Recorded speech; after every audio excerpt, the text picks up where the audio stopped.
This is how to enjoy your kids wrestling and not be stressed out and miserable. A lot of us are. I was that way too at some point in time. Just understand this. Baseball and soccer and football, they have it made. You don't ever expect your team to be the state champs. There's too many people out there and there's too many moving parts. Well, in wrestling, there's so many controllables that, obviously if we win the state title my freshman year of high school as a football team, there's no guarantee that we'll even be able to win conference next year. You graduate 1 or 2 guys, you probably won't. But you know what? If I win state in high school wrestling, I'm probably going to win it again next year and the year after. And if not, I'm going to be really, really close. And that's what's cool about wrestling. But let's understand this. Your opponents have control over a lot of controllables as well. So that's the reason Kyle Schneider got pinned in the World Finals this year. His opponent also had the reins. There's less moving parts. There's more controllables. But the other guy gets the same deal. So I'm not going to say you're in the same boat as a football team, but, kind of like trying to be top 5% in the state right away and stay there, then trying to be, top 2% in the state, try to get within the top 5% in the nation, and just say if I can have a 2-point match or, beat or lose, or just if I can be in tight with everybody in America, no matter what tournament I go to or what wrestling room I step in, now I'm in a great spot. That's why what John Smith taught me years ago, be top 5% in everything that you do. A lot of things have to go right sometimes for things to work out and for you to be number one. And hopefully you can have some number ones, right? So once you realize, I'm not saying to take on the mindset of a football parent, or maybe that you as a baseball, football, or soccer parent have, but understand that, if your kids get 2nd, 3rd, and 4th at state 5 times, they're not a failure. You have to ask yourself, is an Olympic silver medalist a failure? You would say no. But the Olympic silver medalist may say yes, right? His parents would be very disappointed. Wrestling just sucks like that. So I would ask you to say, expect things to go really perfect only a few times. So you never win a state title as youth. You never win Tulsa Nationals, but you place. Boom, you slide in your freshman year, you go to Virginia Beach and you get first. Exciting. It's been 5 years of coming close and you did it. It's kind of like landing a big bass. So many get away, you only hook them on occasion, and dang it, I finally landed one, and you think about that the rest of your life. Well, then another couple years goes by and you have some more close calls. Maybe you don't have many. You lose a couple, and you just keep fishing for that next opportunity. I feel like wrestling's kind of like that. Sure, you say, well, Jordan Burroughs has won 5 world titles. There are a few of those, right? This guy talking on YouTube I listened to was really cool. He said, you know what? Some of us feel like a failure because LeBron James gets all the attention. And he's like, but there's 450 others of us. We're like, hey guys, look over here. 450 of us are the 0.00001%. We're the most amazing basketball players in this universe, but we get very little attention. You should still feel good about it, right? A famous college coach he was an Olympian in 1976, but did not win a medal. He never put it on his resume, never put it on his brochure for camps, hid it, never told anybody, right? Not that they brag anyway, but you think in conversation, he's like, yeah, I was a college wrestler or whatever, NCAA champ, US Open champ, and he never mentioned he was an Olympian. Not until almost 20 years later did he say, I gotta quit being embarrassed about this. This is good. I did some exciting stuff, you know? I know some of us, myself included, if you look at my bio on our website, you think, man, this guy's an amazing wrestler. But in a way, I'm like, you know, I won junior nationals in Greco, but I never won it in freestyle. Came close, but I did it.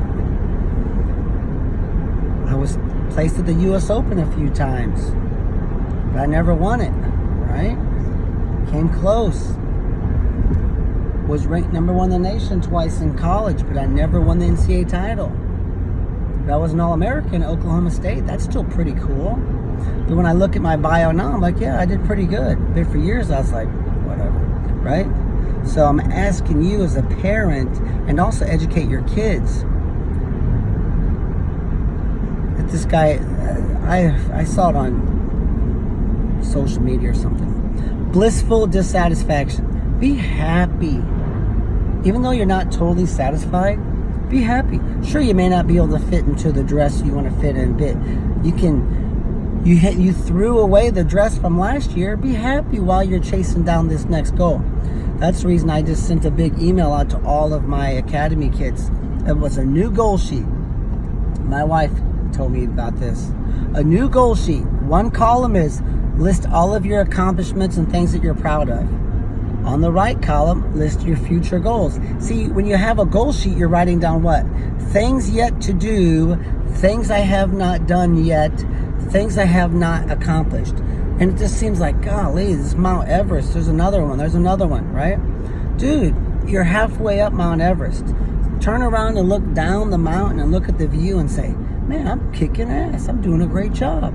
So I'm telling my athletes, because we have a kid, Brock, he wouldn't even get his picture taken with this Tulsa 3rd place trophy. And I'm like, I've been there, man. I told his mom, I'm like, no, he needs to be excited. You're only going to win a few of these. You're only going to land a few of these big bass, right? It's okay. Understand that when the smoke settles, I'm going to have a few moments where I was on top of the world, and those are the moments I'm going to enjoy the most. But I hopefully can look back and say, man, I was an Olympian. I placed at the U.S. Open. I was an All-American. I wrestled for a famous coach. Or maybe I didn't. But I was an NCAA qualifier. Right? My coaches, Brad Dickhouse, and Trevor Fagans, Cody Compton, they were D1 wrestlers. Kyle Bradley, Jake Thornton. They were Tony Pascalia, they were Division I wrestlers. They were not All-Americans, but they were very close, a couple of them. Even top 20 is close, right? So I tell those guys all the time, be happy with what you have. You guys are very accomplished, you know? So there's some insight and perspective on how not to be a stressed out parent, and write down all the things that your kids have accomplished. Talk about them once a week. Have your kids have a goal sheet. But on the left hand, the first thing they should see on their goal sheet is a left hand column. Everything that you have accomplished in your career. Then they can be in a state of what's called gratitude, right? Real popular over the past 20 years, a big Oprah Winfrey thing. But it's proven your body, when you're stress-free, your brain works 30% better when you're stress-free. And you keep anxiety at a low. We cause anxiety because we focus on what we have not accomplished. And you know, as a parent, sometimes of a high level athlete, you want so bad for them. You know, you want it for them, and you think, what can I do to guarantee this? The truth is, do everything you can, but understand there are no guarantees. If there was a guarantee, Kyle Schneider wouldn't have got pinned in the World Finals. But then again, the Russian, he wants a guarantee too. There's a 50% failure rate in every wrestling match. 50% of the wrestling matches end in failure. Think about that. And you think that you can guarantee that your kid is going to have 100% success? How does that make any sense, right? So learn to stay in a joyful state and say, man, I've done some great things in my career. My kids are doing fantastic. Look, you've won state medals. Now, sure, you were a close match away from winning the title last year. There'll be next year. You never know. I have a guy, Drake Howdeshilt. He never won any of the Little League Nationals. He was in high school national finals. Got hit with a headlock of all things, charging. He was a charger. But he ended up winning a college NCAA Division I national. So now he's the NCAA champion for the rest of his life. Very exciting. So he had to wait until his last. He had to wait. Well, he did win 2 state titles in high school. That's cool. But otherwise, as far as the big national stuff, he had to wait till his last year of his 16-year career to win it. Now, what about the guys who never won a national title? You can't say that they're a failure.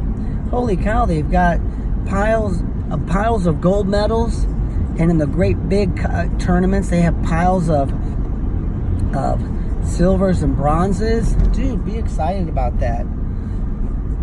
I think this might be the best advice I have given, and I would like you to share this, right? Hit the subscribe, share our YouTube channel, and good luck to everyone.